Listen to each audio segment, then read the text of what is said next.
और यकीन माने जब से मैंने ये खबर पढ़ी है मेरी टांगे कांप रही। क्यों? क्या हुई? Prime minister Narendra Modi UAE जाकर $1 बिलियन एग्रीमेंट्स जो हैं वो साइन कर रहे हैं। यूएई ने इंडिया में $5 बिलियन इन्वेस्टमेंट कमिटमेंट भी अनाउंस किया है। 2.5 घंटे का टूर था ये मोदी का।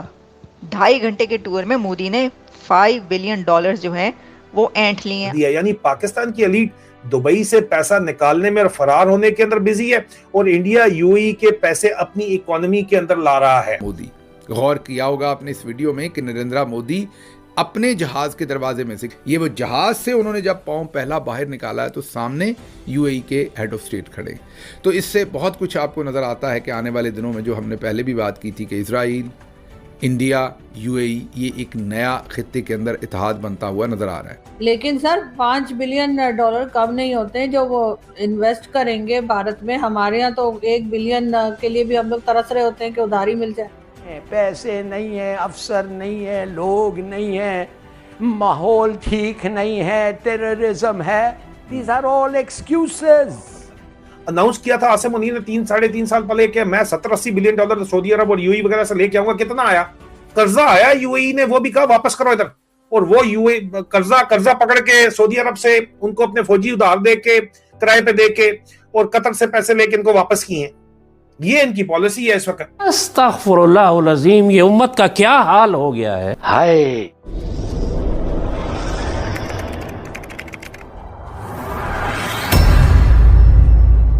नमस्कार दोस्तों, स्वागत है आपका पाकिस्तान की बर्बादी में। जी हाँ, तो आज की बर्बादी कुछ इस तरह है कि यूएई पहुंचते ही पीएम मोदी ने एक ऐसा कारनामा कर दिखाया है कि जिसे देखने के बाद आज एक बार फिर पूरा पाकिस्तान छाती पीट पीट कर रो रहा है।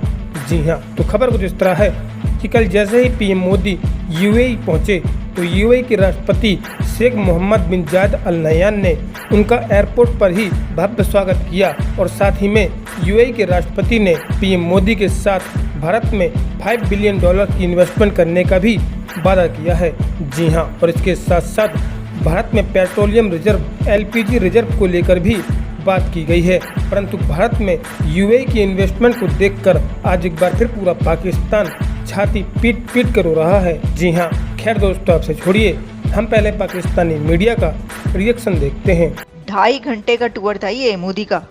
2.5 घंटे के टूर में मोदी ने $5 बिलियन जो है वो ऐंठ लिए हैं। अगर आप ये कहें तो देखें, इस जुबान में तो हम कह सकते हैं, लेकिन एग्जैक्टली वही हुआ कि उन्होंने कहा कि $5 बिलियन की डील हो गई। यानी पाकिस्तान की एलीट दुबई से पैसा निकालने में और फरार होने के अंदर बिजी है और इंडिया यूएई के पैसे अपनी इकोनॉमी के अंदर ला रहा है। और डिफरेंस देखिए कि एक मुल्क की एलीट एसेट्स बेचने के अंदर लगी हुई है पाकिस्तान की, दूसरा मुल्क अपने मुल्क का फ्यूचर बिल्ड कर रहा है, आम शहरियों का फ्यूचर बिल्ड कर रहा है। फिर बोलो ये रहा नहीं है भाई, ये हकीकत है जो मैं आपको बता रहा हूं। खुदा का वास्ता समझने की कोशिश करें। इंटरनेशनल रिलेशन में सिंबल्स बहुत ज्यादा मैटर करते हैं। ये सिंबॉलिक बातचीत है, ये बहुत ज्यादा मैटर करती है।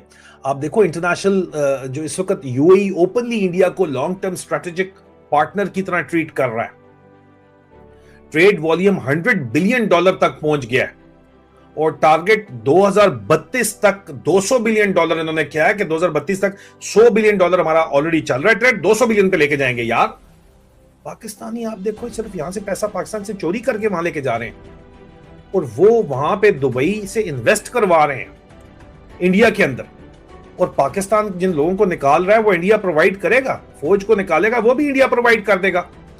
तो पाकिस्तान जीता या हारा? आसिम मुनीर मिस्त्री की जेरे कमान आप मुझे बता दो, जवाब के अंदर कमेंट में जरूर बताओ।